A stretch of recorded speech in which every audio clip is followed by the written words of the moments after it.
Bridget Humboldt is a high school teacher who has worked hard to fashion a predictable, ordinary life after an anything but ordinary childhood. When scientists turn on the Large Hadron Collider, Bridget, inexplicably, becomes the co-ruler of, well, everything. She quickly realizes that not only must she learn the ropes of a new and not particularly welcomed job, she must also try and work out just which of the apparently multitudinous dark forces that surround her is trying to plunge the planet into an eternal pit of torment. With the assistance of her New Age parents, an officious spectral administrative executive, and a regretful warlock with a deep and abiding interest in 80s cafe food, Bridget uncovers secrets about the liminal worlds that exist above our own. Is it just her own life that she has never been able to understand? Or is the very nature of existence far more bizarre than she could have ever imagined? Hello, everyone, and welcome once again to the Heir's Lair. I'm your host, Jonathan Taylor. The last video I filmed was made in order to celebrate my birthday, and this one celebrates a similar occasion, namely the first anniversary of The Pitfalls of Being a Goddess by Ava Leopard. In reviewing this book, I am actually doing a lot of. I'm actually returning to a lot of well-trotted ground by this point. It is a book where it is once again an opportunity for me to review the long fiction debut of someone who has up until that point primarily been known for short form fiction, as far as I'm aware. It is once again an opportunity for me to look at a book written by an education professional, the one who is currently active as opposed to former. And it is once again an opportunity for me to return to the Australian fiction writing scene. If I'm to be very pedantic, Ava herself is actually Tasmanian, but given Tasmania is under Australia's jurisdiction, for the purposes of this video, she counts as such. It is nevertheless quite interesting, to look at how much overlap there is between this book and my previous reading material, even setting aside the genre. Anyway, background information out of the way. What can I say about the actual book itself, or about its content? What is it about it that stands out? Well, the TLDW for this review is this book actually has a lot of things going for it. It presents a lot of different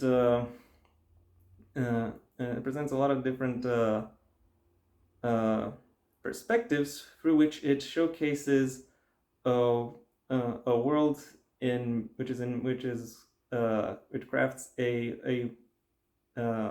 world crafted with a unique take on the supernatural and a wide array of mythologies in mind, which leads to a very interesting discovery-based approach to exploring the setting that unfolds. There are some tonal inconsistencies that result from all of these various perspectives, but Ava nevertheless manages to balance out the big picture stuff with a with a very approachable and familiar seeming cast. So if you've ever wondered what it would look like if someone wrote a cross between Good Omens and Brazil with a hint of The Hitchhiker's Guide to the Galaxy thrown in, well, then I think this book is the one most likely to give you the answer. And now that I've skimmed the surface of what this book has to offer, it's time I wade in a little bit. The plot of the book follows Bridget Humboldt, a high school teacher living and working within the greater Melbourne area, who finds out that after having crafted exactly the kind of life that she would have wanted, that having your desires fulfilled doesn't necessarily lead to you feeling fulfilled.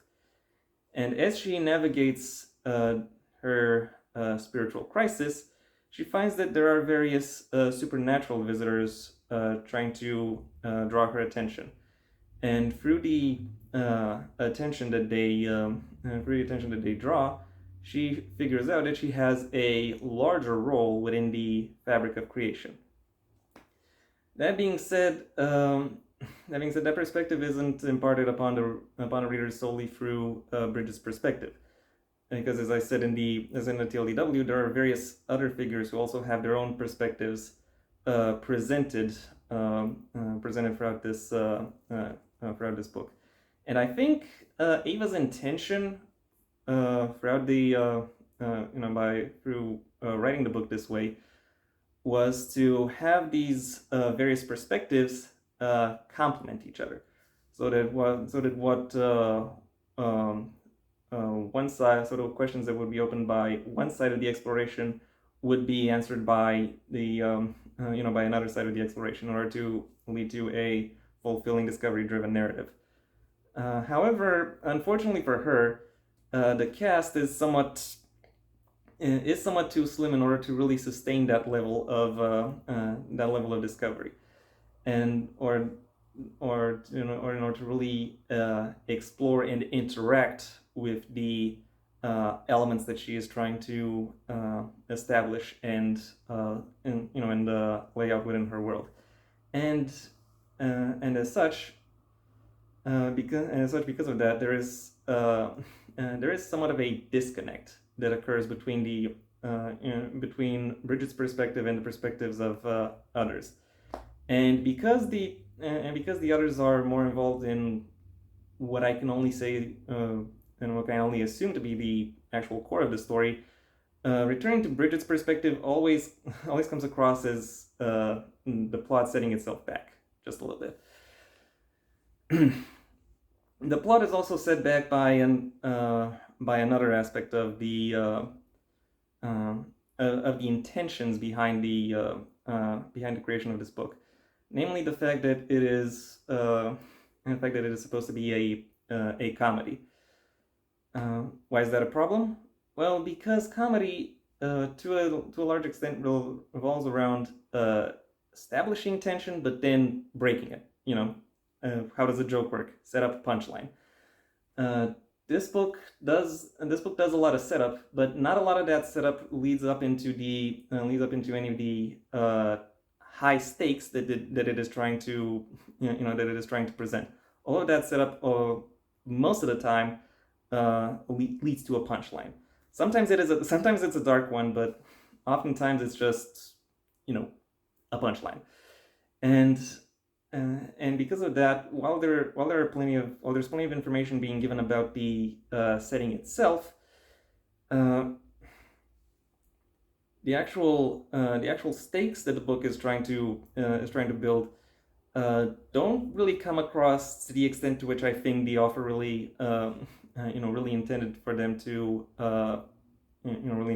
come across, which I have to say is quite regrettable. Nevertheless, I do have to say that the setting on its own is somewhat interesting, but then when you think about it, when you actually explore it, you realize it is actually Christianity under a different name, or actually, because this book is supposed to be topically funny, it's Christianity but bureaucratic. Ava, I think, wanted to make a jab at organized religion, but organized religion isn't meant to be. But if you want to parody organized religions, then there are lots of things you can talk about aside from it being ridiculous that are more immediately relevant to what it is that make it worth parodying or satirizing. First of all. Second of all, I do have to say that I do appreciate the fact that Ava does try to color her depiction of the metaphysical, of the supernatural, by trying to integrate various facets from New Age spiritism and other such beliefs. However, all of the meat that she packs on the bones still does quite little to hide them. So yeah, I'm very displeased to say that for the most part she does a good job on the elements of her story, at least in concept, but can't really bring it over that edge and really allow the fullness of what it is that I think she is trying to lay out on the page to actually come to life. There is, however, one field where I think she does a great job, and that is her characterization. While I did previously mention that the cast of characters is relatively small, it is still quite varied, and it still manages to present a diverse array of perspectives that interact with each other in distinctive and not always predictable ways, allowing therefore the characters that she establishes to play around a little bit with the various situations and expectations within which she places them, which does I have to say enhance the humor of the piece.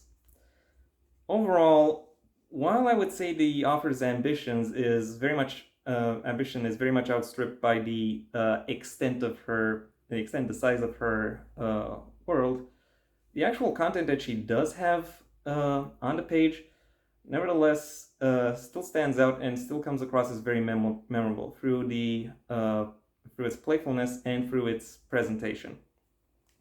My final rating for The Pitfalls of Being a Goddess is a 3 out of 5.